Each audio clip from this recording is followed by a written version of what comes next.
La sede permanece cerrada, pero la iglesia sigue abierta para hacer evidente que Dios es el centro, para recibir a otros, para cuidar al necesitado y al que sufre, para alegrarnos con el que se alegra y para llorar con el que llora. La iglesia prevalecerá porque la iglesia somos nosotros y porque Él dijo que ni el poder de la muerte la conquistará. Sean todos bienvenidos.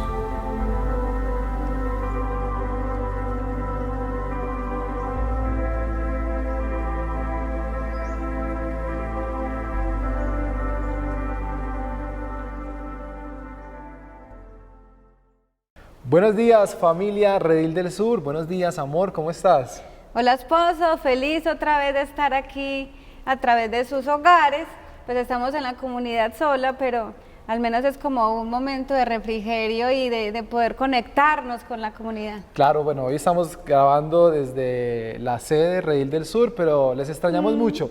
Y hoy queremos saludar en especial a la comunidad sorda. Y yo entiendo que el saludo es así, un saludo muy especial para nuestra comunidad sorda del Redil del Sur. Les amamos. Hey, qué bonito poder aprender. Aplausos. Yo creo que parte de lo que debemos aprender como comunidad es lengua de señas para poder saludarnos y poder interactuar con nuestros hermanos. Y mi amor, ¿qué tal si saludamos a los niños de nuestra amada iglesia? Claro que sí, los niños bienvenidos también a este espacio, ustedes también allá desde sus casitas. Yo sé que Dios también les ha hablado a ustedes de muchas maneras y qué bueno que hoy también se puedan conectar a través de Zoom, también aprender más de la palabra del Señor, así que bienvenidos mis peques. Ok, muy bien. Y bueno, ¿qué tal si leemos la palabra del Señor para introducirnos en este tiempo de alabanza y adoración que muchos disfrutamos de una manera diferente como normalmente lo hacíamos, pero seguimos adorando al mismo Dios, el que no cambia, el inmutable, ese es nuestro buen Dios. Y yo quiero invitarlos para que abran su Biblia en el Salmo capítulo 9, versículos 1 y 2. Y mire qué hermosura cómo nos va a introducir el salmista para que adoremos juntos al Señor.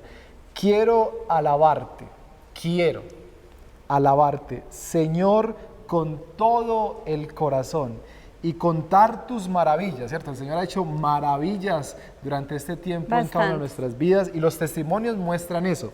Pero miren esto, quiero alegrarme y regocijarme en ti y cantar salmos a tu nombre, oh Altísimo. Y mi amor, ¿qué tal si oras pensando en este pasaje para introducirnos en nuestro tiempo de adoración y alabanza? Claro que sí. La manita por acá. Gracias, Señor, te damos por este tiempo, Señor, que nos permites adorarte, Señor. Amén. Venir delante de ti, Señor, y exaltarte, Señor. Alabar tu nombre, Señor. Danos, Señor, ese amor, danos, Señor, ese gozo para hacerlo, que nuestro corazón realmente esté rendido a ti, Señor, en medio de el acto de poder adorarte. Te lo pido en el nombre de Jesús. Amén. Amén.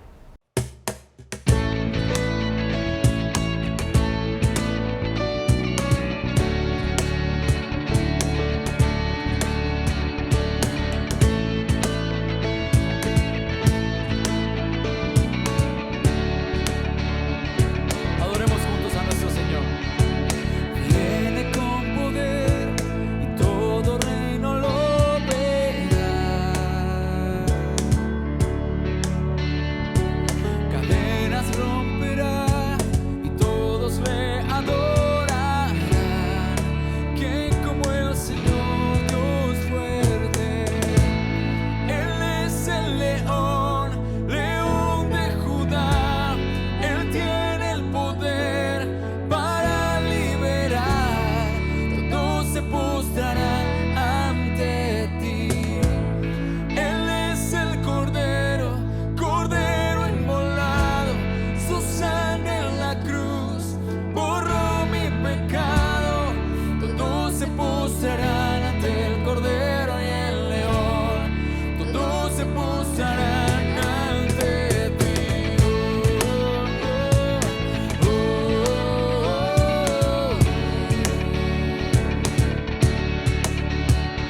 salvación, vino a darnos libertad.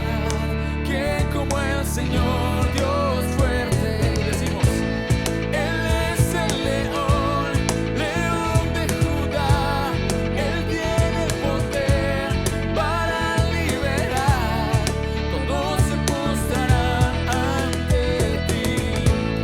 Él es el Cordero, Cordero inmolado. Su sangre en la cruz borró mi pecado.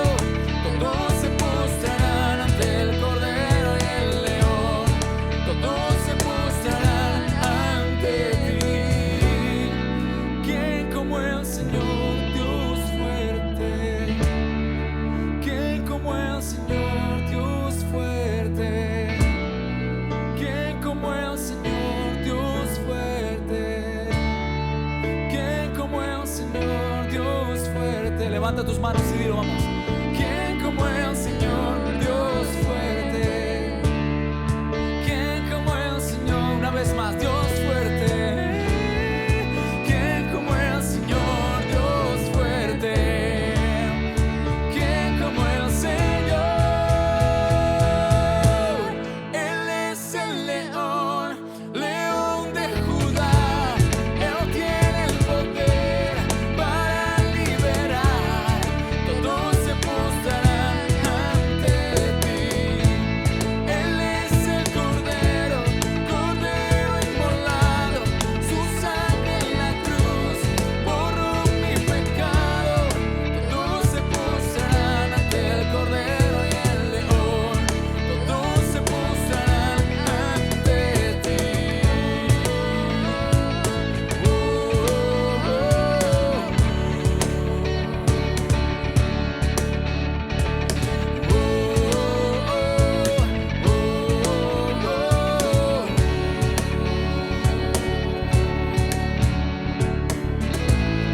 Él es el león, león de Judá. Él tiene el poder para liberar. Todos se postrarán ante ti. Él es el Cordero, Cordero inmolado. Su sangre en la cruz borró mi pecado. Todos se postrarán ante el Cordero y el León. Todos se postrarán ante ti.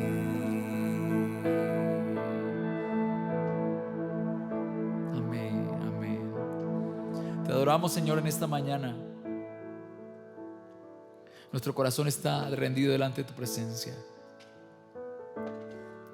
Oh Rey de Reyes. Oh Rey de Reyes, delante de ti estamos hoy. Dice la palabra del Señor: y por medio de Él, de Jesús, Dios reconcilió consigo todas las cosas, hizo la paz con todo lo que existe en el cielo y en la tierra, y por medio de la sangre de Cristo en la cruz.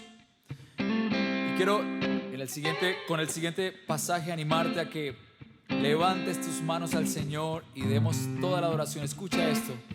Después de haber dicho, hizo la paz con todo lo que existe en el cielo y en la tierra por medio de la sangre de Cristo en la cruz, dice, eso los incluye a ustedes que antes estaban lejos de Dios, eran sus enemigos, separados de Él por sus malos pensamientos y acciones, pero ahora Él los reconcilió consigo mediante la muerte de Cristo en su cuerpo físico. Como resultado los ha trasladado a su propia presencia y ahora ustedes son santos, libres de culpa y pueden presentarse delante de Él sin ninguna falta. Amén, amén, amén, amén. Gracias, Señor Jesús, por morir en la cruz por nosotros. Gracias, Dios, por haber ofrecido a Cristo en favor de tu iglesia.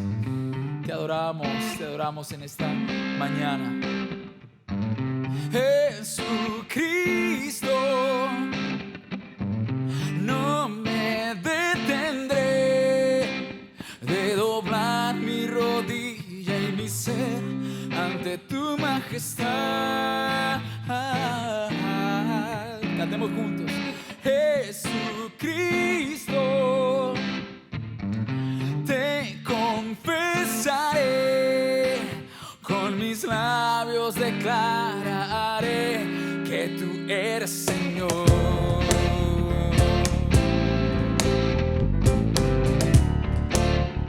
Cantemos juntos, vamos. Cristo es mi Señor, no me da temor declararle al mundo entero de su gran poder en mi vida, permitir que Él se deje ver. Cristo es mi Señor, no me da temor demostrar con mis acciones que Él puede reinar en la vida de cualquiera que se quiera entregar. Jesucristo, no me detendré de doblar mi rodilla y mi ser ante tu majestad.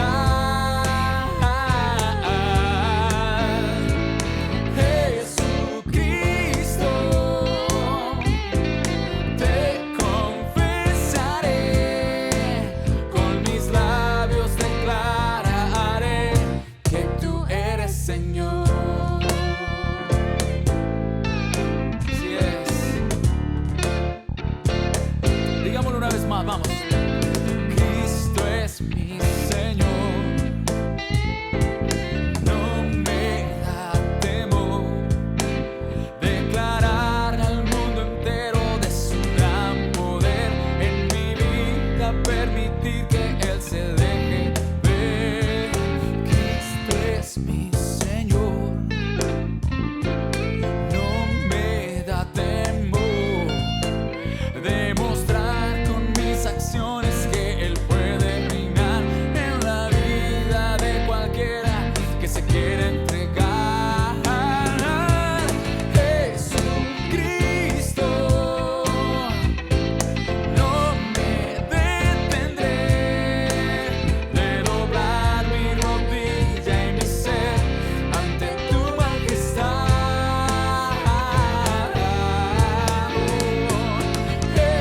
Jesucristo, te confesaré, con mis labios declararé que tú eres Señor.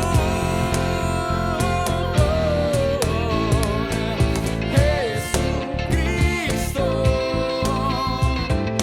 no me detendré de doblar mi rodilla y mi ser ante tu majestad.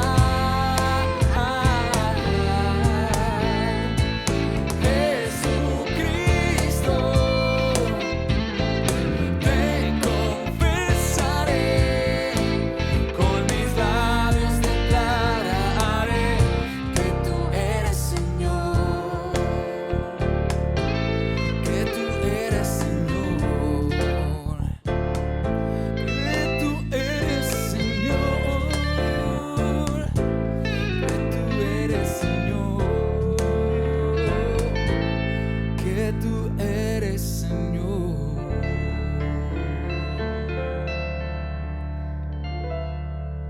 Amén. Te adoramos, oh Jesús.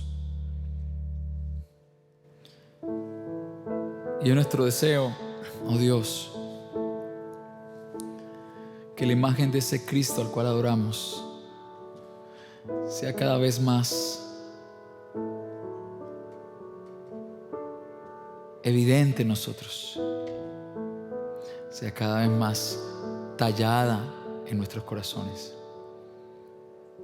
Dios, nuestras vidas te pertenecen, y no porque nosotros lo hayamos decidido, sino porque tú, Dios, decidiste amarnos y escogernos para ti. Muestra a Cristo en nuestras vidas, Señor. Talla a Cristo en nuestros corazones. Moldéanos según el carácter de tu Hijo, es nuestro deseo. Y enséñanos a confiar en ti en medio de este proceso. enséñanos a confiar en ti.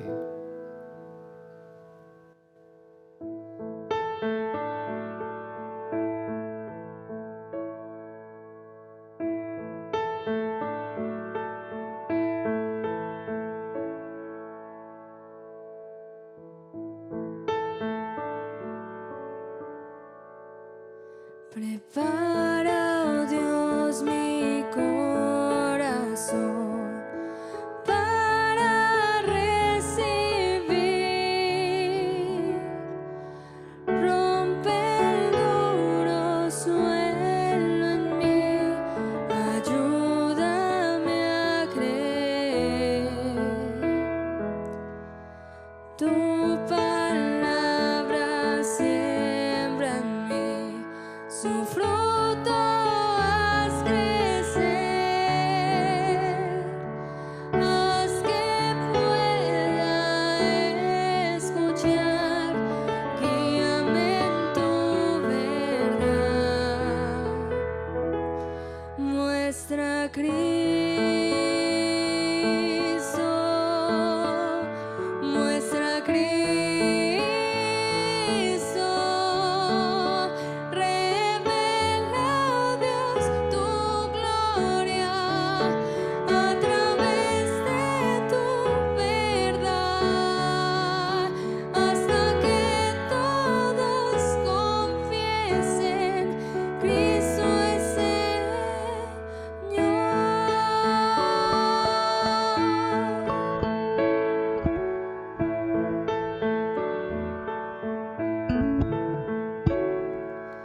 Viva luz es tu verdad en mi oscuridad, me guarda en la tentación, sabiduría me da, manjar a los hambrientos, esclavos libertad, riqueza al alma pobres, ven háblame Señor, muestra a Cristo, muestra a Cristo. Revela, Dios, tu gloria a través de tu verdad, hasta que todos confiesen, Cristo es Señor.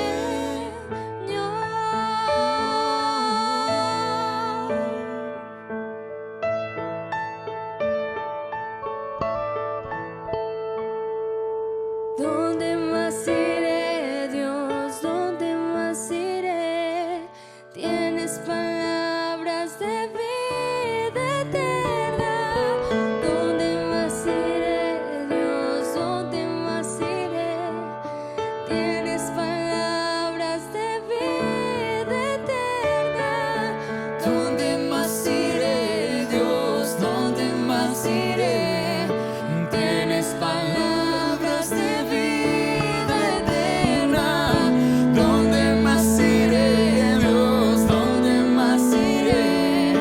Tienes palabras de vida eterna.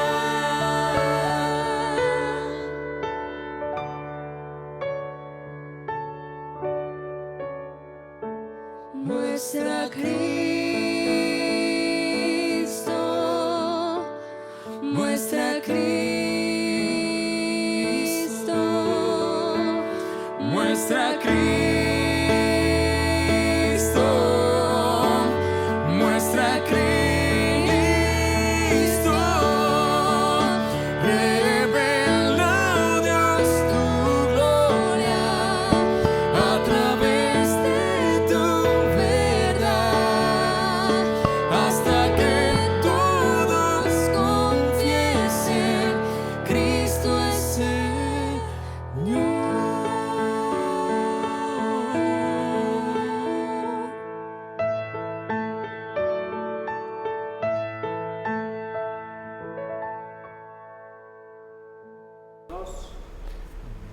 Qué especial, esposo, este tiempo de adoración y ver que no hay necesidad de estar en una comunidad para poder hacerlo, sino que lo podemos hacer desde nuestros hogares. Qué bendición tener esa posibilidad y ese privilegio de seguir adorando al Señor. Pero ahora es tiempo de la ofrenda, esposo.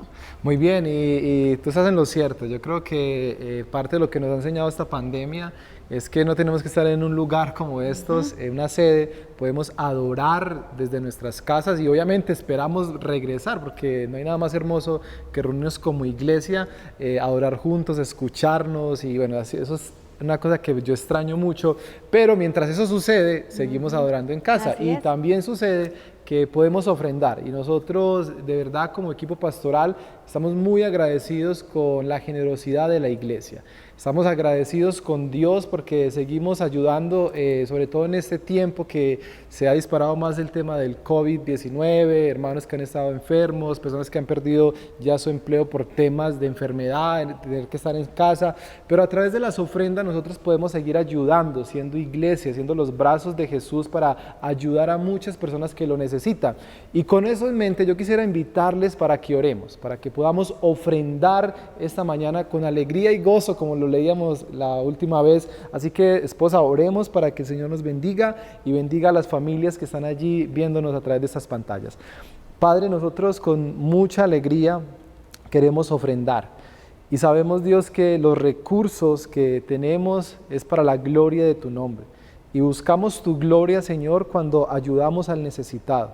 Buscamos tu gloria, Señor, cuando ayudamos a suplir las necesidades de nuestros hermanos.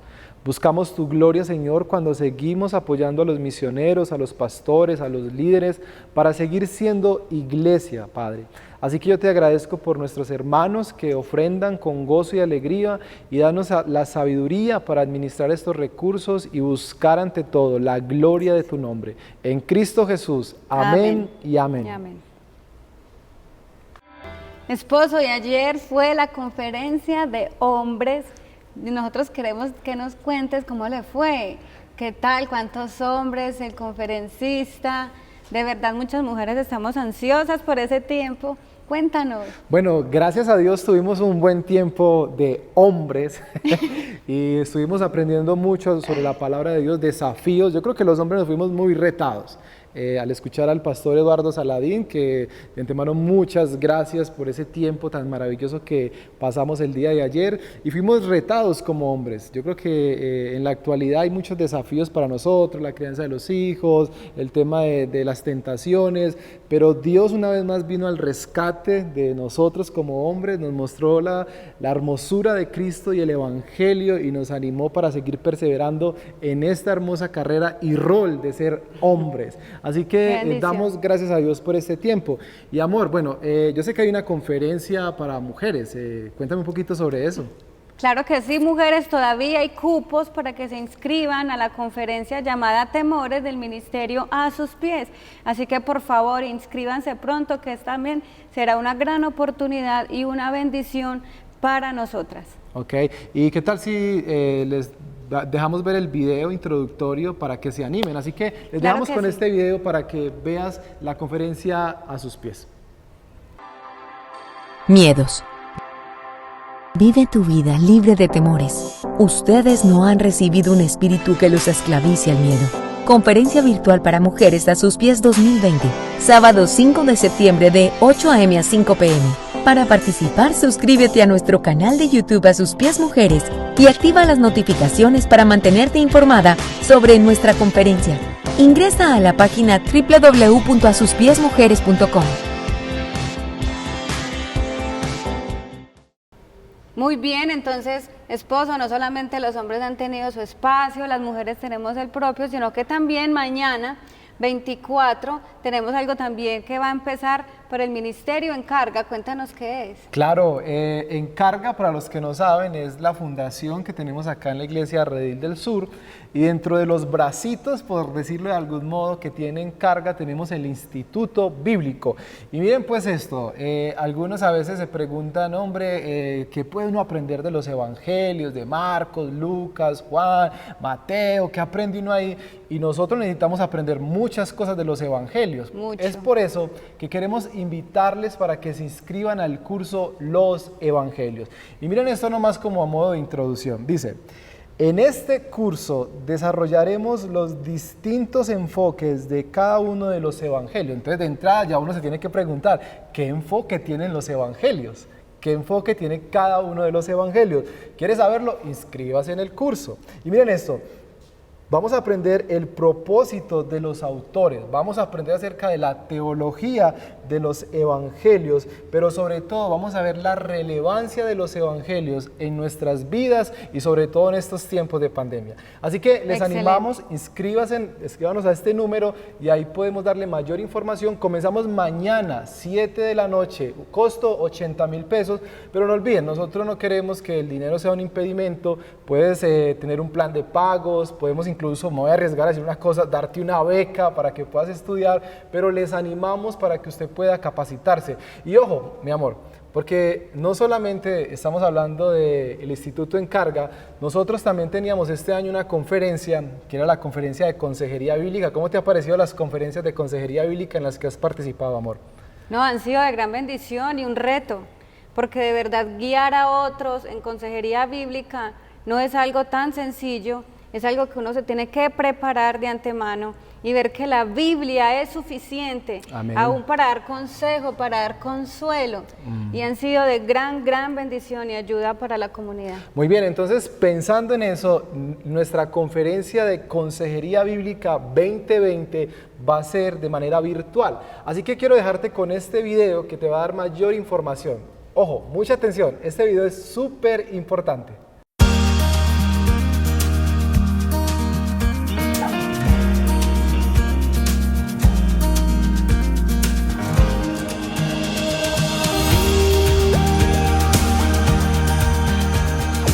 Hola, soy el pastor Jairo Suárez, director de la Fundación Encarga.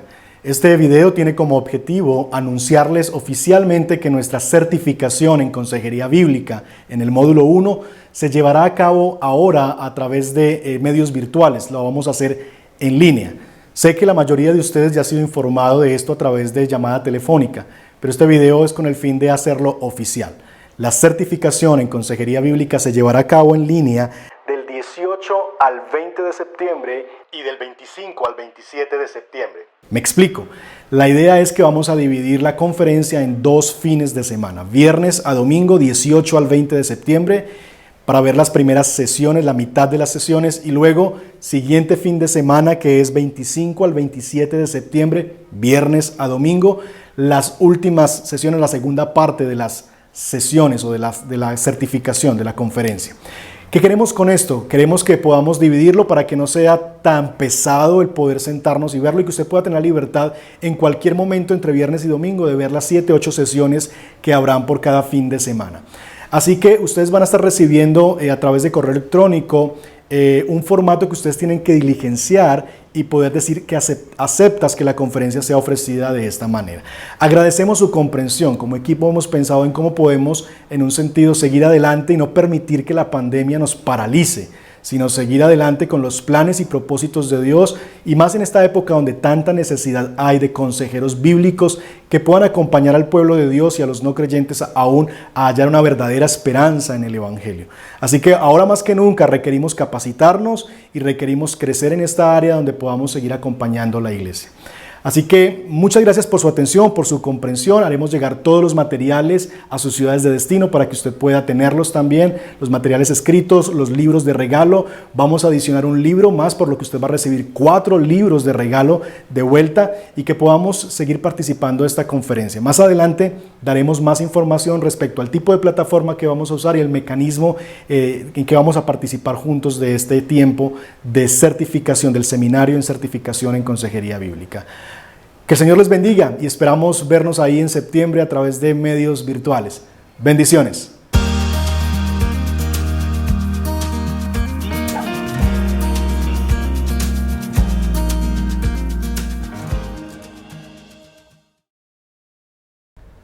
Bueno, y algo que no puede faltar, porque es nuestra insignia, son los saludos de esos hermanos hermosos que también se conectan a través de sus pantallas, de esta virtualidad, para darnos a entender cómo se sienten, cuánto nos extrañan. Súper. Y también nosotros les extrañamos. Claro. Entonces, por favor, no se pierdan estos calurosos saludos.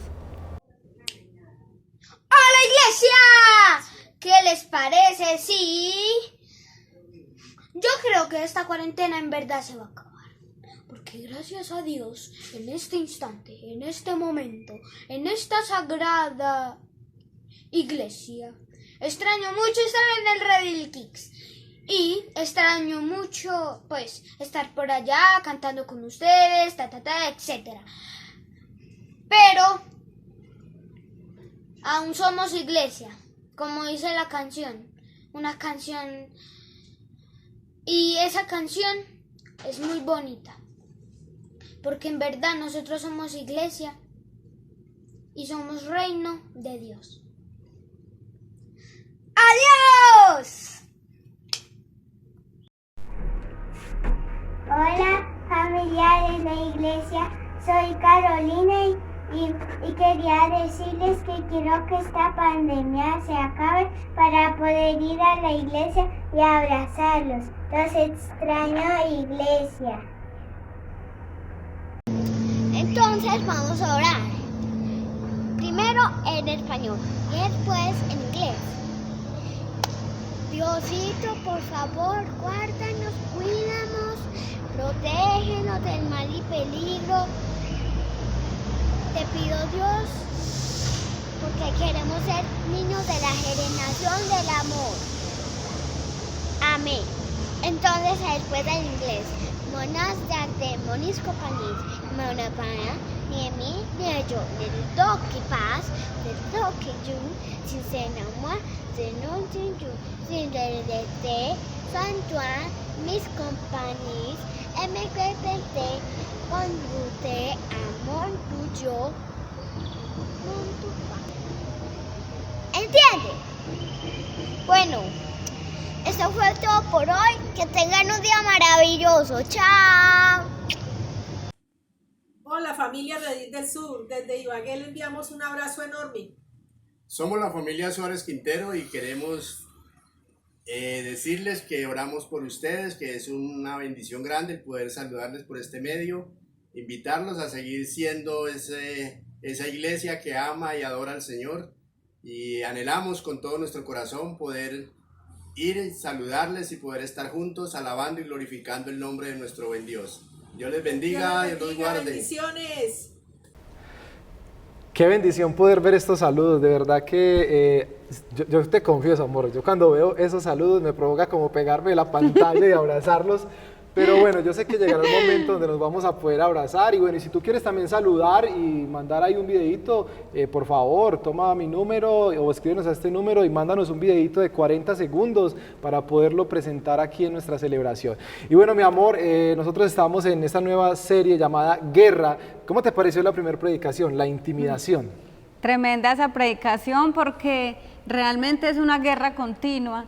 Y es siempre el diablo ahí queriendo que nosotros nos centremos en sí mismos y realmente nuestro propio yo es ese Dios que se levanta de manera impresionante a diario y nos hace la guerra. Entonces realmente fue impactante esta guerra y las herramientas que el Señor nos da a través de su palabra para enfrentarla. Muy bien, y la segunda predicación hablamos de la oración y yo creo que parte de lo que al menos a modo personal me llegó mucho es ver quién es Dios, los atributos de Dios, Dios poderoso, compasivo, un Dios que busca su propia gloria, un Dios que nos ha dado su Santo Espíritu para perseguir su gloria. O sea, eso es una cosa tremenda de cómo el Evangelio, cómo el Espíritu de Dios nos quita la mirada de nosotros mismos para centrarla en Dios. Total. Y hoy tenemos nuevamente sermón de nuestra serie Guerra. Y no olvides esto, en toda guerra queremos la victoria. Y hoy vamos a hablar precisamente de eso, victoria.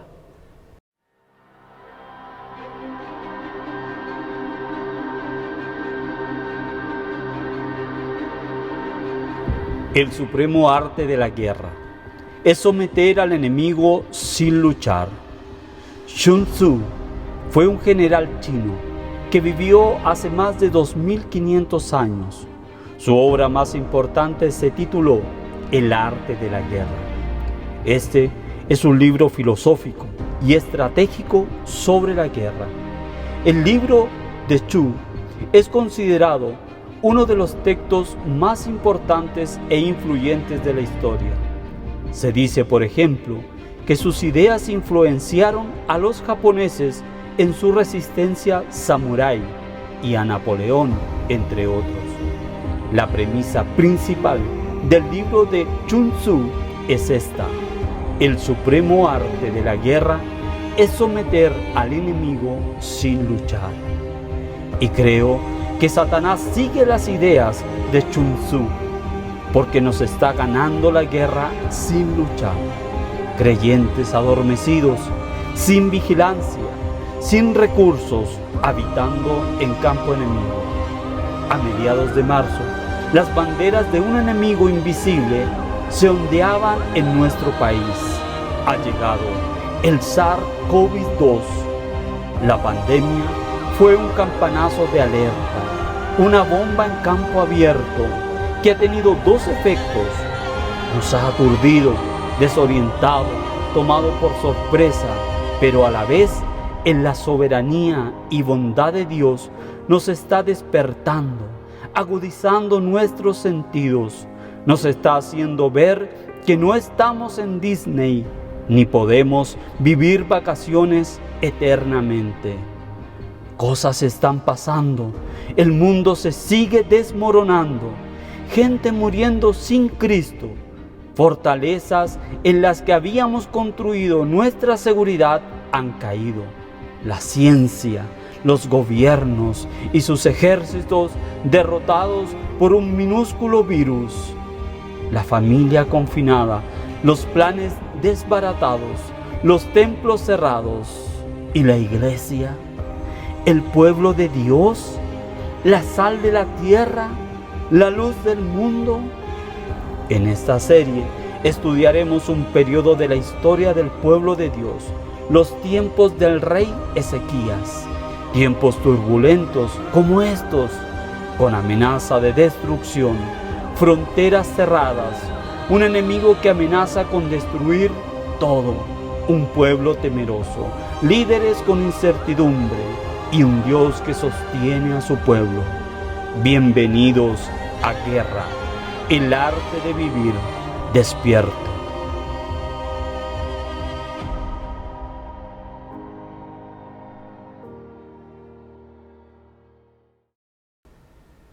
Muy buenos días, Iglesia, y bienvenidos a nuestra tercera entrega de esta serie de predicaciones que hemos titulado Guerra. El día de hoy seguimos en el capítulo 37 de Isaías y vamos a estar estudiando los versos 21 al 38. Así que si usted tiene su Biblia, por favor vaya a Isaías 37, que será nuestra lectura el día de hoy. Solamente a nivel de repaso, déjenme ubicarlos un poquito para aquellos que quizás no han venido siguiendo la serie y recién se conectan hoy con nosotros. Estamos estudiando desde el capítulo 36, iniciamos hace ya 2 semanas atrás, el capítulo 36, estudiando el asedio que el imperio asirio ha hecho sobre la capital del reino de Judá, Jerusalén, y cómo sitiaron la ciudad y la amenazaron con destruir. Asiria ha destruido las ciudades fortificadas del reino de Judá, quedando en pie solamente la gran ciudad de Jerusalén, que está atrincherada en sus muros y a punto de caer en manos de Senequerib, rey de Asiria. La estrategia que ha usado Senequerib como enemigo de Israel ha sido la intimidación. Y eso dijimos en el capítulo 36, que la estrategia del enemigo es la intimidación, hacernos ver nuestra pobreza y nuestra incapacidad, hacernos ver su grandeza y su poderío para llevarnos al miedo y a la rendición. En el capítulo 37, la semana pasada, aprendimos que la estrategia nuestra cuando somos intimidados y nos hallamos sin salida es la oración. La oración es la manera en que nosotros podemos conectarnos con los recursos de Dios, con las promesas de Dios, con la palabra de Dios, con el poder de Dios. Y aprendimos cómo Ezequías se acercó a Dios y cómo oró diocéntricamente para poder pedir al Señor que defendiera el honor de su nombre y de su gloria. El día de hoy vamos a ver la victoria, cómo Dios trae victoria a su pueblo. Dijimos al final de la semana anterior que la oración es el camino por el que Dios trae la victoria a su pueblo. Y es precisamente eso lo que vamos a estar leyendo en los versos 21 al 38 del capítulo 37 de Isaías, la victoria. Así que hemos ido de la intimidación, la oración y hoy la victoria. Leamos entonces juntos la palabra del Señor. Leo en la Nueva Biblia de las Américas, desde el verso 21. Entonces Isaías, hijo de Amós, envió a decir a Ezequías: así dice el Señor, Dios de Israel, por cuanto me has rogado acerca de Senequerib, rey de Asiria, esta es la palabra que el Señor ha hablado contra él. Te ha despreciado y se ha burlado de ti la Virgen, hija de Sión. Ha movido la cabeza a tus espaldas la hija de Jerusalén. ¿A quién has injuriado y blasfemado? ¿Y contra quién has alzado la voz y levantado con orgullo tus ojos? Contra el Santo de Israel.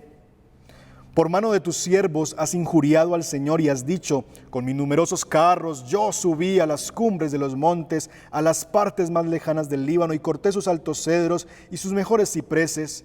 Iré a su más alta cima y a su más frondoso bosque.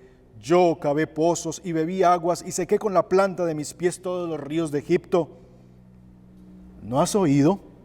Hace mucho tiempo que lo hice, dice el Señor. Desde la antigüedad lo había planeado, ahora he hecho que suceda para que convierta las ciudades fortificadas en montones de ruinas. Sus habitantes, faltos de fuerzas, fueron desalentados y humillados. Vinieron a ser como la vegetación del campo y como la hierba verde, como la hierba en los techos que se quema antes de que haya crecido. Pero conozco tu sentarte, tu salir y tu entrar y tu furor contra mí. A causa de tu furor contra mí, porque tu arrogancia ha subido hasta mis oídos. Pondré pues mi garfio en tu nariz y mi freno en tu boca, y te haré volver por el camino por donde viniste. Entonces, esta será la señal para ti, Ezequías. Este año ustedes comerán de lo que crezca espontáneamente, el segundo año de lo que nazca por sí, y en el tercer año siembren, cieguen, planten viñas y coman su fruto. El remanente de la casa de Judá que se salve echará de nuevo raíces por debajo y dará frutos por arriba. Porque de Jerusalén saldrá un remanente y del monte de Sión sobrevivientes. El celo del Señor de los ejércitos hará esto. Por tanto, así dice el Señor acerca del rey de Asiria: Él no entrará en esta ciudad, hablando de Jerusalén, ni lanzará allí flecha alguna. Tampoco vendrá delante de ella con escudo, ni levantará terraplén contra ella. Por el camino que vino, por él se regresará, y no entrará a la ciudad, declara el Señor. ¿Por qué? Porque defenderé el honor de esta ciudad para salvarla por amor a mí mismo y por amor a mi siervo David. Y salió el ángel del Señor e hirió a 185,000 en el campamento de los asirios. Cuando los demás se levantaron por la mañana y vieron que todos eran cadáveres, entonces Senequerib, rey de Asiria, partió y regresó a su tierra y habitó en Nínive.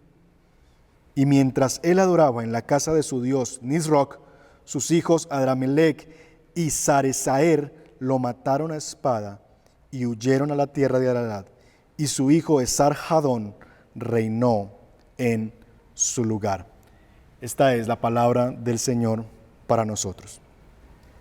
La mejor victoria es vencer sin combatir. El texto que acabamos de leer precisamente nos habla de esta frase: la mejor victoria es vencer sin combatir. El pueblo de Dios acaba de obtener una grandiosa victoria sobre el imperio asirio, y lo ha hecho sin tener que levantar una espada, lo ha hecho sin siquiera lanzar una sola flecha. La victoria que ha venido por la mano del Señor. Déjenme mostrarles a grandes rasgos la estructura que tiene nuestro pasaje, que nos servirá también, como la semana anterior, para darle cuerpo a lo que vamos a estar hablando esta mañana. Ustedes ven ahí en su pantalla la estructura de nuestro pasaje, que básicamente es lo mismo que la vez anterior: un quiasmo o figura de sándwich, donde tenemos en las dos capas principales, al comienzo y al final, las dos capas que dan como marco a nuestro texto. La profecía contra Asiria, en los versos 21 al 29, está representado en lo que Asiria hizo, es decir, su soberbia, lo que Dios hará. Dios dice que Él va a vencer poniendo garfio en la nariz de Asiria y llevándolo a su propia tierra. Luego tenemos, versos 30 al 32, la señal a Ezequías, que Dios le dice que va a proveer y que va a proteger y multiplicar, y sobre el final nuevamente la profecía contra Siria, aquí ya como a nivel del cumplimiento de lo que se había dicho en los primeros versos 21 al 29, lo que Asiria no hará con el pueblo de Dios, no va a conquistar Jerusalén, y finalmente lo que Dios hará y la victoria que el Señor declara sobre el imperio asirio, terminando con la muerte de Senequerib. Así que ahí está esa figura nuevamente, profecía contra Siria, al final profecía contra Siria, y en el centro tenemos entonces la señal que Dios le da a Ezequías. Esa es la estructura de nuestro pasaje que nos servirá a nosotros también para ir desarrollando la predicación el día de hoy. Entonces, con eso en mente, arranquemos. Pensemos y miremos los primeros versos 21 al 29, para ver de qué se trata la profecía que Dios levanta contra Siria. Lo primero que vemos en el verso 21 es que esta profecía que Dios da a través del profeta Isaías contra Siria es la respuesta a la oración de Ezequías. Por cuanto me has rogado acerca de Senequerib, rey de Asiria, esta es la palabra que el Señor ha hablado contra él. ¿Lo ven? Por cuanto me has rogado contra el rey de Asiria. Esta es la profecía que yo doy contra él. Y es que, mis hermanos, hay cosas que no van a suceder hasta que oremos. La oración centrada en Dios es poderosa. La oración que se enfoca en el carácter de Dios, su voluntad, es un arma maravillosa en la guerra que tenemos nosotros por delante. La Biblia dice que nosotros podemos pedir cualquier cosa que sea conforme a su voluntad y entonces Dios nos oye. Y si nos oye, tenemos la certeza de que nos dará todo lo que hemos pedido. Y eso es algo extraordinario, mis hermanos.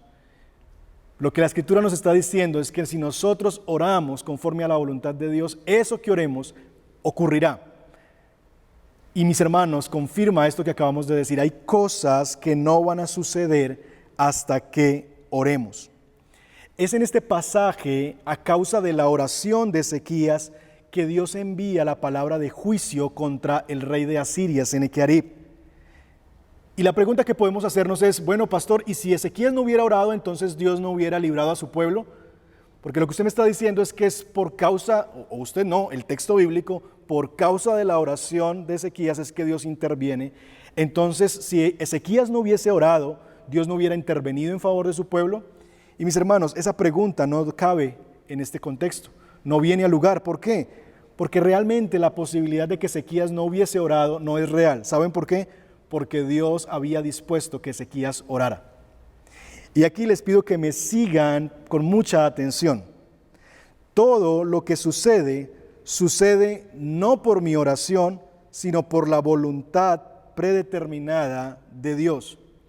De tal manera que mi oración no es un decreto. Por ahí hay un movimiento, desde hace muchos años en medio de la iglesia, de las oraciones decretivas o decretativas, donde yo decreto, establezco, y como que mis palabras traen a la luz realidades, como si mis palabras tuvieran el poder de crear realidades, de establecer, de decretar y de hacer que las cosas pasen. No es eso lo que está pasando aquí, no es la oración de Ezequías la que está decretando.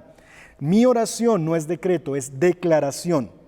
Yo no ordeno que las cosas sucedan, yo pido en oración guiada por Dios aquello que Dios ha determinado que suceda de tal forma que yo oro conforme a su voluntad y entonces Él me oye.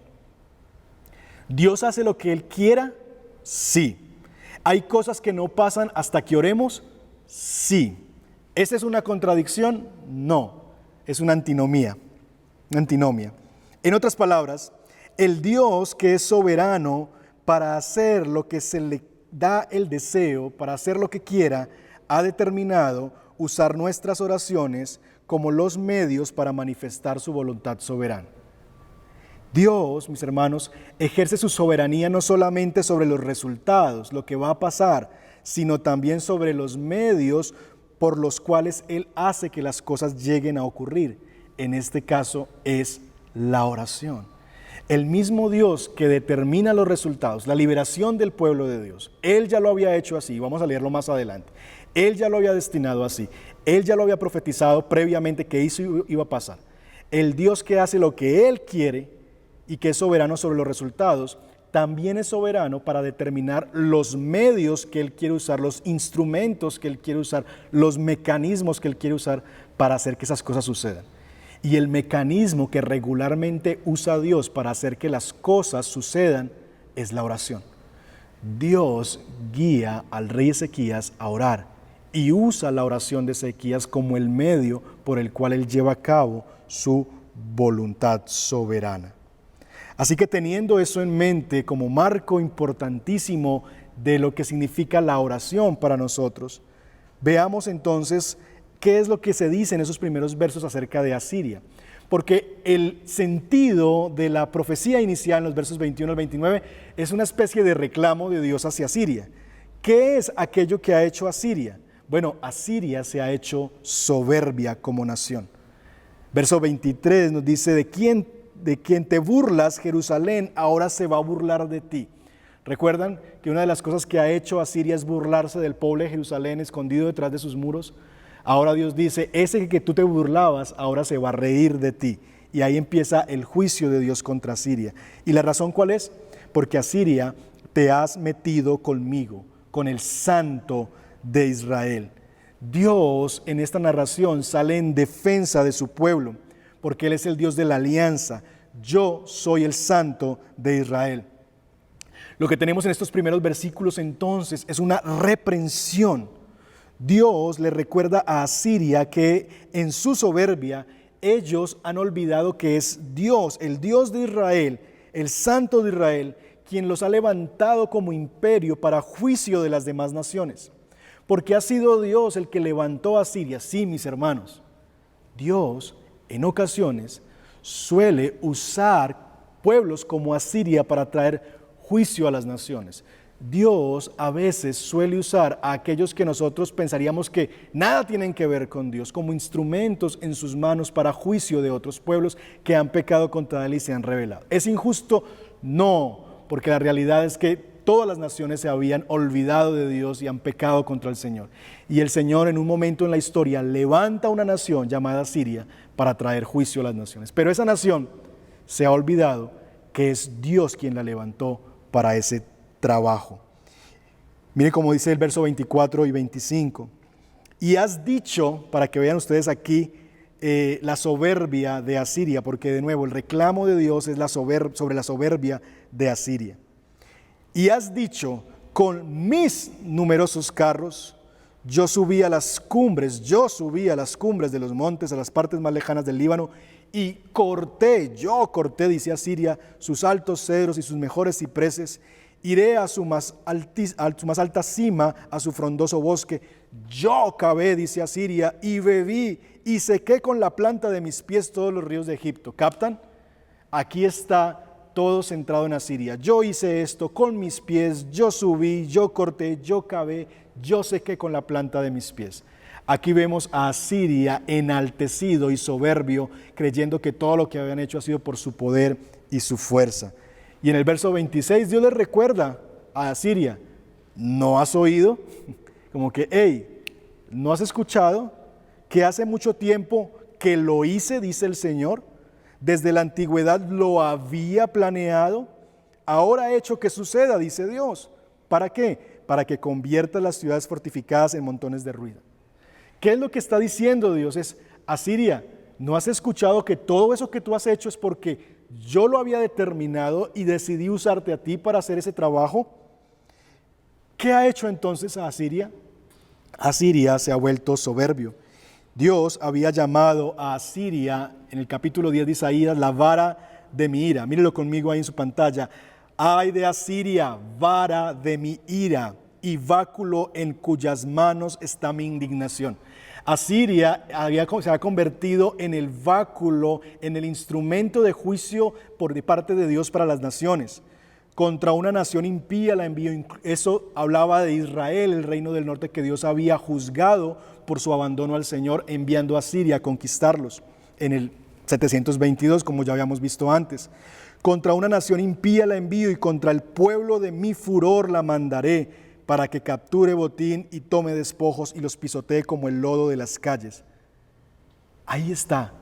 Asiria se había olvidado que su grandeza, sus victorias, habían venido de la mano de aquel del quien ahora se burlan ellos, del Dios, del Santo de Israel. Y Dios le da un nombre a eso en el verso 29. Tu arrogancia ha subido hasta mis oídos. ¿Qué ha hecho Asiria? Asiria se ha hecho soberbia. Dios había predicho aún esa soberbia de Asiria, que ellos iban a comer el cuento. Y en el mismo capítulo 10, luego de que los llama a ellos la vara de mi ira, en el verso 12 dice esto acerca de Asiria. Y sucederá que cuando el Señor haya terminado toda su obra en el monte de Sión y en Jerusalén dirá: castigaré el fruto del corazón orgulloso del rey de Asiria y la ostentación de su arrogancia. ¿Lo ven? Estamos leyendo Isaías 37. En el capítulo 10, Dios le había dicho a Asiria, al pueblo, que él iba a levantar a Asiria como juicio, particularmente contra Israel, las tribus del norte. En el capítulo 10, ahí mismo, Dios está diciendo: Asiria se va a enaltecer, se va a enorgullecer, se va a volver soberbia cuando haya terminado ya de hacer lo que yo he querido que haga. Y entonces yo voy a castigar el fruto de ese corazón orgulloso y la ostentación de su arrogancia. En el versículo 15 del capítulo 10 lo describe de una forma tan bella y pero tan fuerte al mismo tiempo. Mírelo conmigo. ¿Ha de enaltecerse el hacha sobre quien corta con ella? ¿Ha de engrandecerse la sierra sobre el que la maneja? Como si un báculo manejara a los que lo levantan, como si una vara levantara al que no es madera. Quédense ahí con ese pensamiento, con ese verso que está ahí en pantalla. Quédense con ese pensamiento. ¿Ha de enaltecerse el hacha sobre el que corta con ella? ¿Ha de engrandecerse la sierra sobre quien la maneja? Y es lo que Dios le está diciendo a Siria: ustedes son el hacha y ustedes están creyendo que el poder derribar esos árboles descansa en el hacha y se han puesto sobre el leñador. Y no se dan cuenta que si el leñador no hubiera querido usar esa hacha, nada hubiera pasado. Que el leñador había podido usar cualquier otra hacha, cualquier otro instrumento, y ustedes simplemente fueron el instrumento elegido por el leñador para hacer el trabajo. Y ustedes creen que se trata de ustedes mismos. Soberbia. Y esa es quizás una analogía que nos ayuda a ver la soberbia. Cuando nosotros en la vida llegamos a creer que lo que alcanzamos, que lo que tenemos, que lo que somos, ha sido por nuestro esfuerzo, y simplemente somos hachas que se están levantando sobre aquel que nos tiene en sus manos como instrumentos. Y ese leñador, por causa de la arrogancia, está diciendo: ok, hacha, te estás creyendo que es por ti, miremos a ver qué eres capaz de hacer por ti mismo. Y abandona a Asiria a su suerte. Asiria, te olvidaste que eres solo un instrumento y te enalteciste, por eso te juzgo. ¿Qué hará Dios entonces? Verso 29. Pondré pues mi garfio en tu nariz y mi freno en tu boca, y te haré volver por el camino donde viniste. Y eso también es espectacular, porque la forma en que los asirios llevaban a los pueblos cautivos a su nación, a Nínive, era que le ponían un garfio en la nariz a los líderes principales de la nación, y con una cuerda, una cadena, lo iban llevando como cual animal. Y Dios le dice: así como tú has tratado a las demás naciones en tu poder y te has enseñoreado de ellos, así yo ahora, por causa de tu arrogancia, te voy a tratar a ti. Y te llevaré a donde tú los has llevado a ellos, a tu propia tierra. Por el camino que viniste, por ese camino vas a regresar. Y eso es básicamente lo que tenemos nosotros en este primer anuncio de la profecía. Así que volvamos a ver la estructura. Hemos hablado entonces del punto número 1, la profecía contra Asiria, lo que Asiria ha hecho, ahora lo que Dios hará. Teniendo ese punto número 1, vamos entonces a entrar al segundo punto, y es la señal que Dios le da a Ezequías, versos 30 al 32. Entonces esta será señal para ti, Ezequías. Este año ustedes comerán lo que crezca espontáneamente, el segundo año lo que nazca de por sí, en el tercer año siembren, sieguen, planten viñas y coman su fruto. El remanente de la casa de Judá que se salve echará de nuevo raíces por debajo y dará fruto por arriba, porque de Jerusalén saldrá un remanente y del monte de Sión sobrevivientes. El celo del Señor de los ejércitos hará esto. La señal que Dios le va a dar a Ezequías de que esto va a ocurrir se divide en dos cosas: provisión y protección. En la provisión lo que Dios le está diciendo es, miren, ustedes, esto va a volver a normalizarse en 3 años. Los asirios tenían la costumbre, cuando conquistaban ciudades, de quemar los campos de cultivo, de destruir todo lo que pudiera ser provisión de sostenimiento para las naciones. Quemaban cultivos, arrasaban con todo lo que encontraban. Así que para que la tierra se recuperara y volviera a dar cosechas tardaría un buen tiempo. La tierra estaba maldita, quemada, y todo había sido arruinado por los asirios. Dios le está diciendo, no se requieren cultivos. Por 2 años, lo que la tierra dé de por sí va a ser suficiente para que ustedes coman y alimenten, ustedes y sus hijos. Y en el 3er año, ustedes volverán a la normalidad, van a volver a sembrar y a cegar. La señal que Dios le da a Ezequías es, yo le voy a proveer de todo aquello que los han despojado los asirios. Y la otra señal que Dios le da es protección. Recuerdan que ya Ezequías ha pedido por el remanente que queda en las murallas. Mucha gente ha muerto en las ciudades fortificadas de Judá. Y ahora lo que está pidiendo aquí es protección para ese remanente. Y Dios dice, sí, yo voy a conservar ese permanente y los voy a proteger. Ellos no van a entrar a la ciudad, no la van a capturar, nadie va a caer en Jerusalén, sino que ellos van a devolverse por el mismo camino por donde vinieron. Así que ese es el punto número 2, véanlo ahí en la estructura. Profecía contra Asiria, lo que Asiria hizo se volvió soberbia, lo que Dios hizo, ¿verdad?, que es enviar juicio. Punto número 2, la señal de Ezequías, que se refiere a la provisión y a la protección. Y finalmente, vean conmigo el punto número 3, de nuevo, la profecía de Asiria. Si en el punto 1 tenemos lo que Dios ha dicho que hará y la reprensión que Dios ha hecho sobre el orgullo de Asiria, aquí en el punto 3 está el cumplimiento de eso que Dios ha dicho que va a suceder en los versos 33 al 38. Déjenme resumir lo que Dios va a hacer contra Asiria. Esta parte contrasta perfectamente con lo primero que ha hecho. Lo que Dios le ha dicho a Asiria es lo siguiente: ¿qué es lo que Asiria no hará? No entrará a la ciudad, no lanzará ni una sola flecha, no levantará terraplén. En otras palabras, su poderío militar no será usado contra Jerusalén. ¿Ellos tienen la capacidad de entrar a la ciudad? Sí. ¿Ellos tienen arcos y flechas? Sí. ¿Tienen terraplenes para levantar y conquistar los muros? Sí, pero nada de eso lo podrán hacer. Su poderío militar no se va a levantar contra Jerusalén. Todo su poderío se quedará sin ser usado y tendrán que empacar e irse. Eso es lo que Dios dice.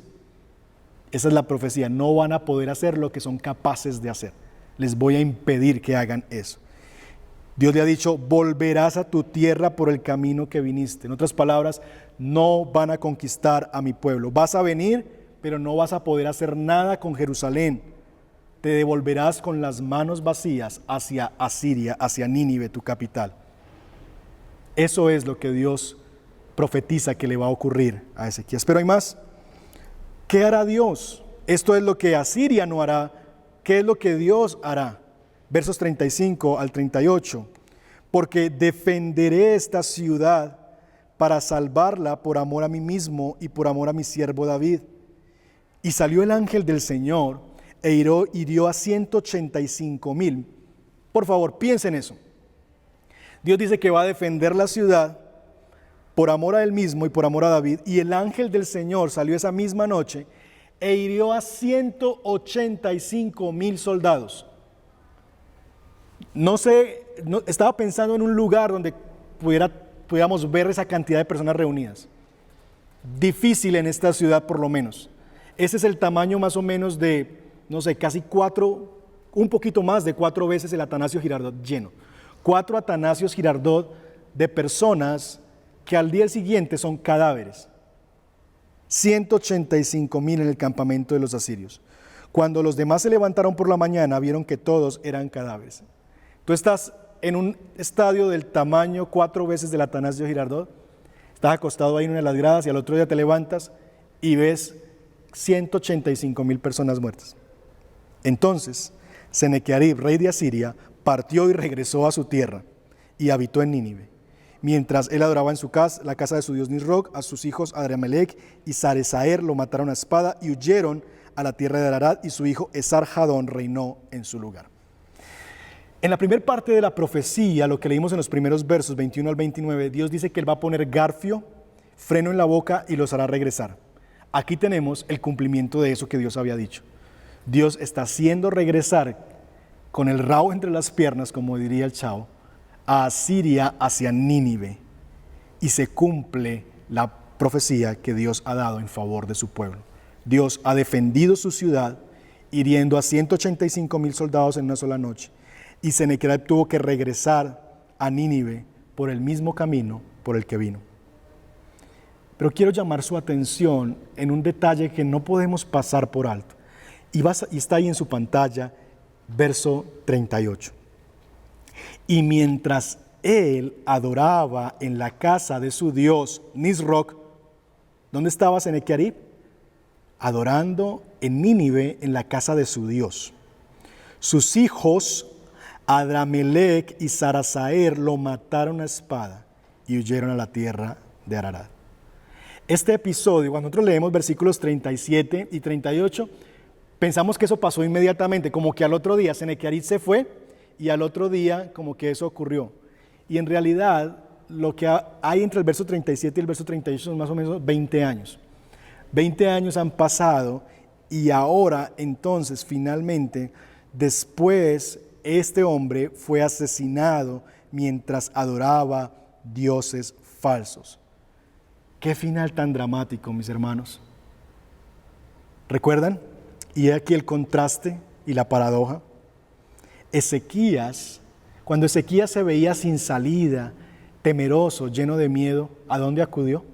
¿A dónde fue él en 2 ocasiones? A la casa del Señor. ¿Qué halló en la casa del Señor? Refugio y respuesta de su Dios. ¿Dónde murió Sennacherib? En la casa de su Dios. Porque al final del día, mis hermanos, es en el lugar donde Ezequías halló seguridad, refugio y fuerza. En el lugar de la casa del Dios falso fue donde Sennacherib halló la muerte. Porque finalmente sus dioses demostraron lo que son, falsos, y le fallaron. Y es que al final del día, mis hermanos, esta guerra se trataba de eso. ¿Quién es el verdadero Dios? ¿Quién es la verdad? Y nuestro Señor, por supuesto, se impuso. Para terminar, quiero hacerte notar algo. Y tiene que ver con la razón por la que Dios le da la señal a Ezequías de protección y la razón por la que Dios va a juzgar a Asiria. ¿Por qué Dios decide bendecir y guardar a su pueblo y traer juicio a Asiria? La razón es la misma. En la señal de Ezequías, el celo del Señor de los ejércitos hará esto, en el verso 32. En el juicio contra Asiria, defenderé esta ciudad para salvarla por amor a mí mismo y por amor a mi siervo David. Mis hermanos, Dios es el centro, la misma motivación que llevó a Dios a proteger a su pueblo, el celo del Señor. Este es mi pueblo, yo soy el santo de Israel, elegido por este pueblo y elegí a este pueblo y tengo un pacto, un compromiso con ellos. La misma razón por la que yo protejo a Israel es la misma razón por la que ahora juzgo a Siria, por amor a mi nombre, porque este pueblo, Asiria, ha injuriado mi nombre, se ha desquitado contra mí y se ha hecho soberbio y se ha burlado de mí y de mi pueblo. Por amor a mi nombre, Dios es el centro, esta es su guerra y Él defenderá el honor de su nombre. Él dará la victoria a su pueblo. ¿Por qué? Por amor a su nombre. ¿Para qué? Para que las naciones sepan que solo Él es Dios. Israel es el pueblo del pacto y su rey es el Señor y Él defenderá al pueblo de su pacto. En la antigüedad, los pueblos acostumbraban en ocasiones a resolver, a dirimir sus conflictos a través de lo que se llamó en la historia la batalla del campeón. La batalla del campeón. Y es que dos naciones que estaban enfrentadas querían en un sentido no ver tanto derramamiento de sangre, esa era como una de las intenciones, o probar fuerzas y medir fuerzas, y nombraban cada una de ellas a un representante que luchaba en campo abierto contra el otro representante de la nación. Y luchaban juntos en el campo de batalla. Tenemos nosotros batallas en los escritos griegos, como en la Ilíada, por ejemplo, la batalla entre Héctor y Áyax, o también de entre Paris y Menelao. Y tenemos esas batallas épicas que nosotros vemos en la Ilíada, por ejemplo, pero también en algunos escritos egipcios vemos esa misma costumbre. Pero no vayamos tan lejos, pensemos que fue precisamente eso lo que pasó en la historia de David y Goliat, ¿recuerdan? David sale como representante, el campeón en batalla, porque Goliat es el campeón en batalla de los filisteos y está provocando a ver quién se le enfrenta. Entonces dicen, resolvamos esto entre dos nomás. Y sale un campeón en batalla a enfrentarse a campo abierto. Bueno, esto es, mis hermanos, básicamente lo que se hacía. Un representante del pueblo defiende a la nación. No importa si la nación A la que yo represento es mucho más pequeño su ejército que la nación B que viene. Si yo tengo un gran campeón en batalla y logro vencer en el campo, entonces por más pequeño que sea mi ejército, eso significará que yo he vencido a ese ejército gigantesco que venía contra mí. Y lo que vemos en el texto es precisamente eso. Dios envía a su ángel a pelear. Es el ángel de Jehová, el campeón en batalla de Israel, que en una sola noche no acabó a un hombre de los asirios, no acabó con el mejor hombre de los asirios, acabó en una sola noche con 185,000 soldados. Y mis hermanos, si recordamos, Israel no tenía con quién hacer frente. La única esperanza de Israel era su campeón en batalla. Como Israel, nosotros, la iglesia, vivimos en tiempos difíciles. El pueblo de Dios en la historia siempre, mis hermanos, ha sido un pueblo débil, ha sido un pueblo de barro. Nosotros no somos para nada un pueblo extraordinario. Fíjese en la toma de las decisiones de una nación, de un pueblo. Cuando la iglesia está involucrada o consultan, no es así. El pueblo de Dios, la iglesia, siempre ha sido un pueblo pequeño, sin importancia, de barro. Siempre nuestros enemigos han sido mucho más grandes, se han tornado mucho más poderosos que la iglesia. La iglesia lo único que tiene es una Biblia y la oración. Somos el pueblo del libro y de las rodillas dobladas. Sin embargo, mis hermanos, la Biblia dice esto acerca de nosotros. Tenemos este tesoro en vasos de barro, el Evangelio.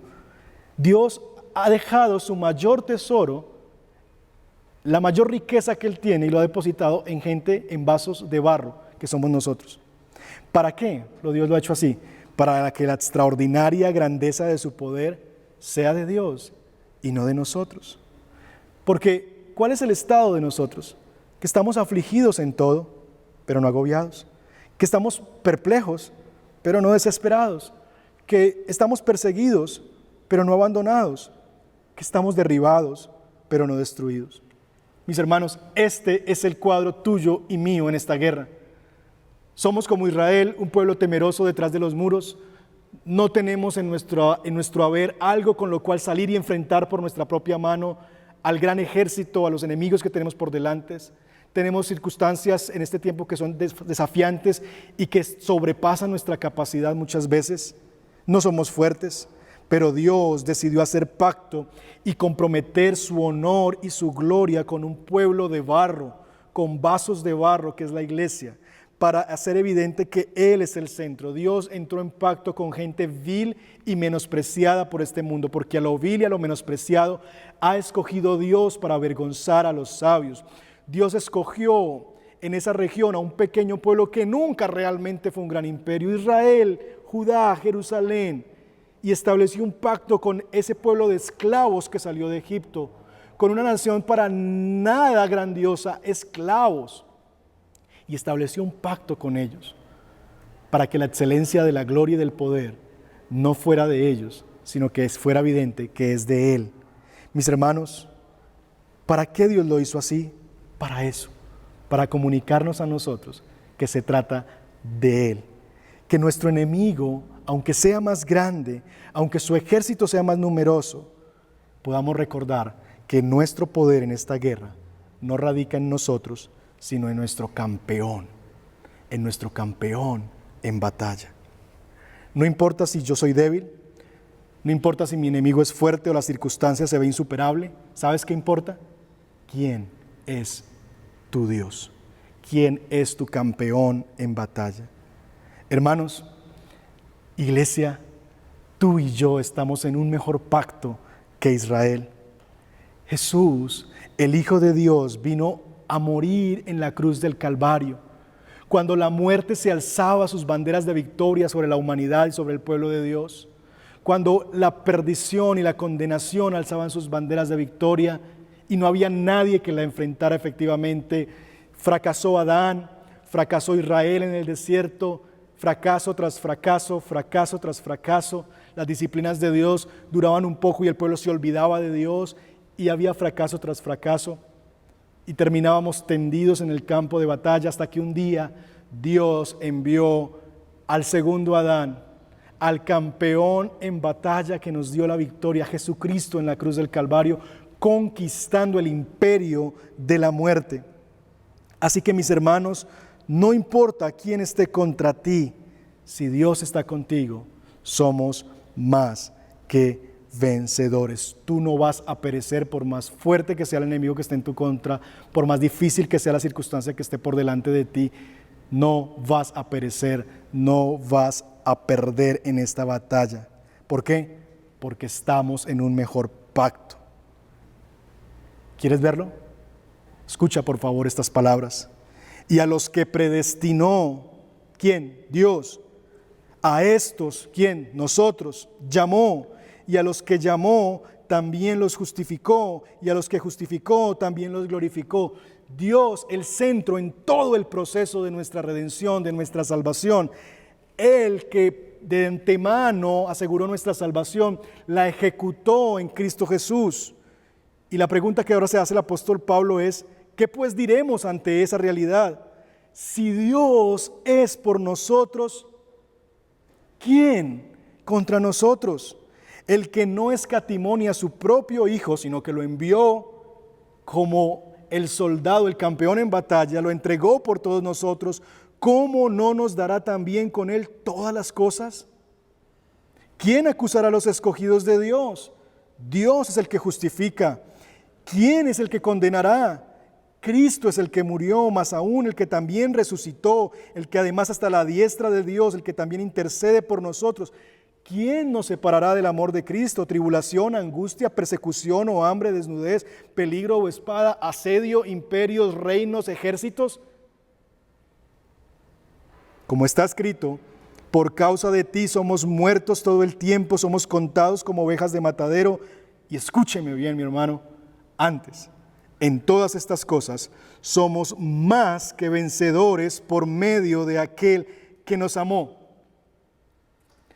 Por lo cual estoy seguro que ni la muerte, ni el COVID, ni la vida, ni ángeles, ni principados, ni potestades, ni lo presente, ni lo porvenir, ni lo ancho, ni lo profundo, ni ninguna otra cosa creada nos podrá separar del amor de Dios que es en Cristo Jesús, Señor nuestro. Mis hermanos, no importa quién esté en tu contra, no importa lo difícil que sea la situación que está delante tuyo, si estás en Cristo, tú eres más que vencedor, porque si estás en Cristo, estás en un mejor pacto, y si estás en pacto con Cristo, Él es tu campeón en batalla.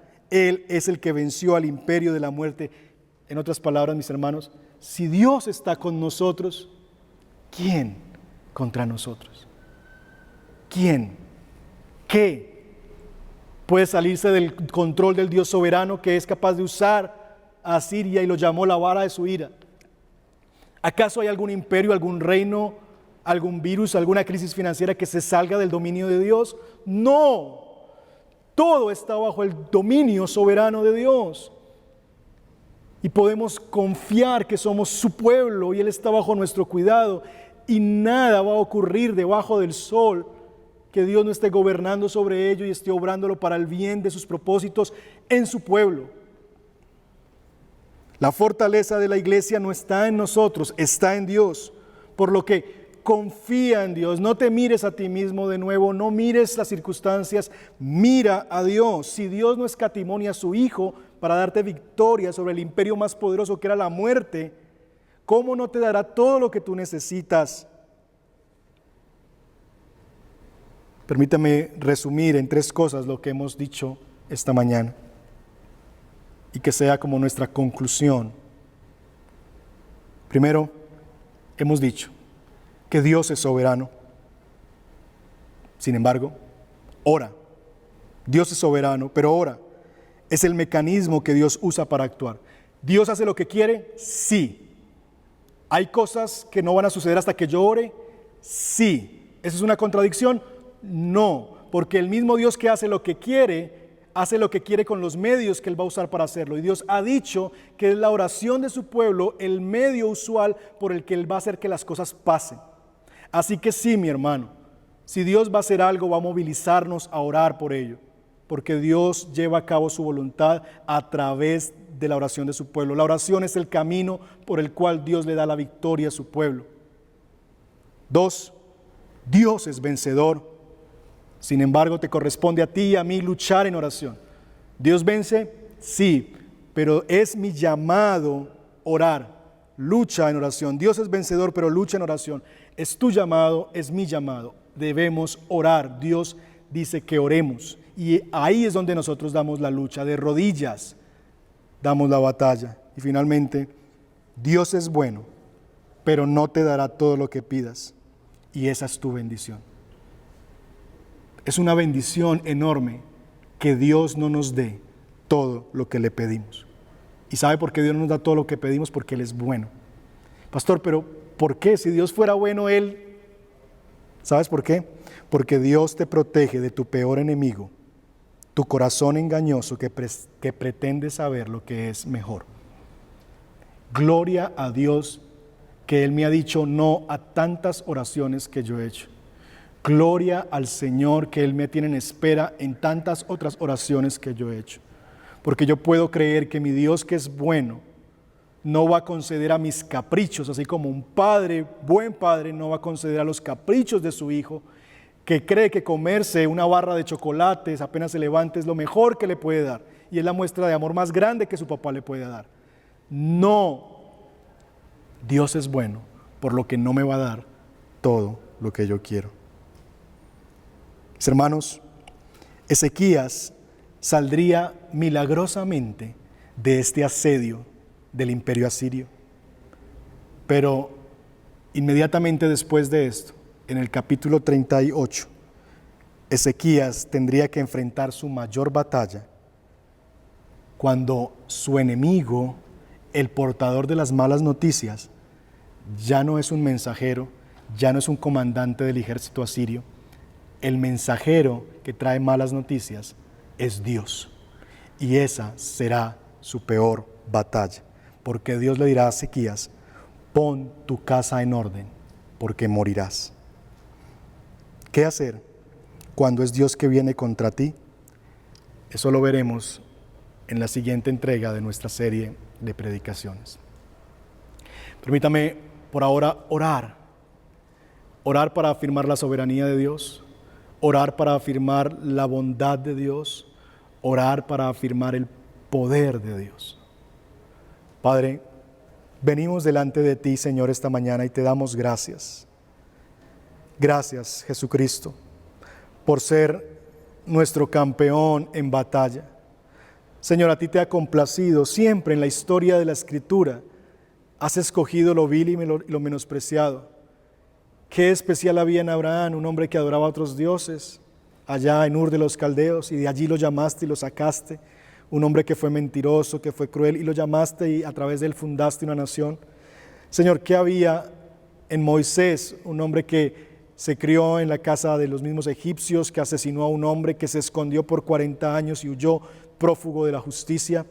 ¿Qué había en ese hombre? Nada de especial, que no sabía ni hablar, que era tartamudo. ¿Qué había en el profeta Jeremías, que no sabía hablar? ¿Qué había en la nación de Israel? Una nación que lo único que sabía es hacer ladrillos como esclavos en Egipto.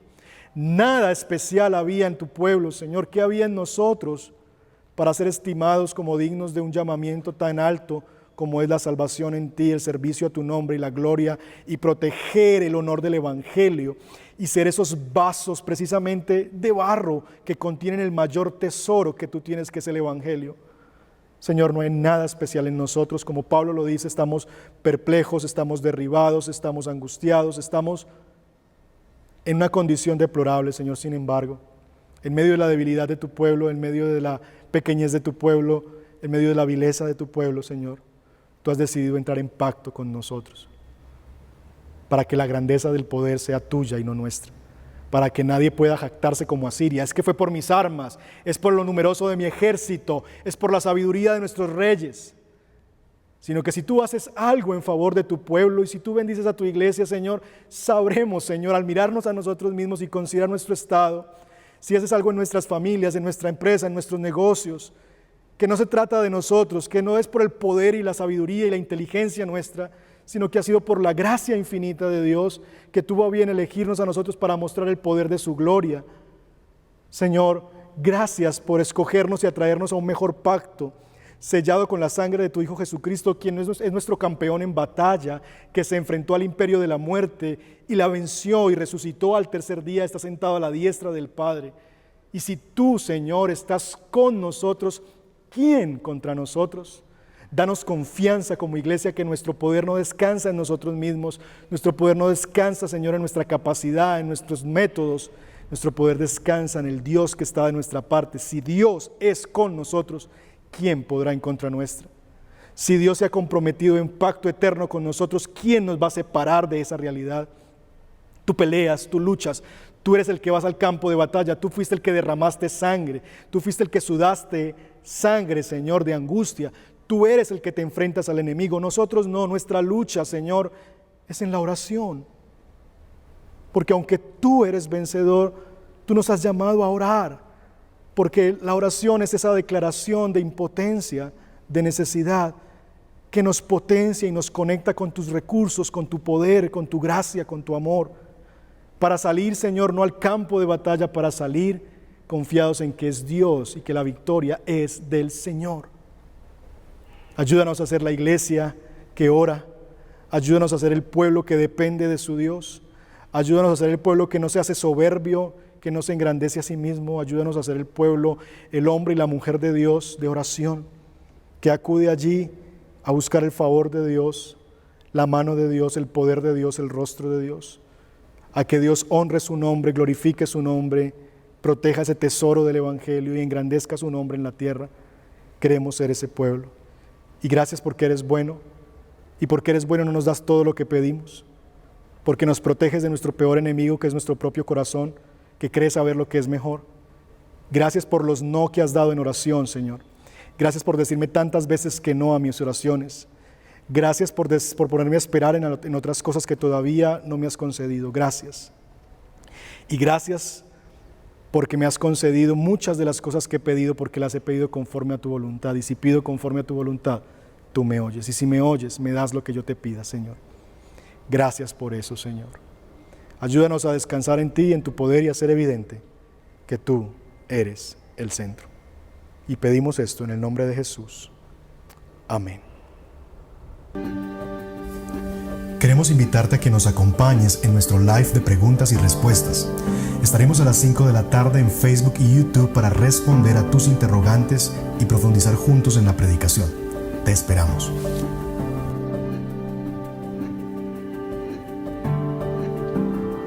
Gracias por estar con nosotros. Valoramos que tomaras estos minutos para conectarte. Si este mensaje ha impactado tu vida y quieres hablar con alguien al respecto o pedir oración, escríbenos. Será un gusto servirte. No olvides, suscríbete a nuestro canal de YouTube para recibir notificaciones de más mensajes como este. Hasta pronto.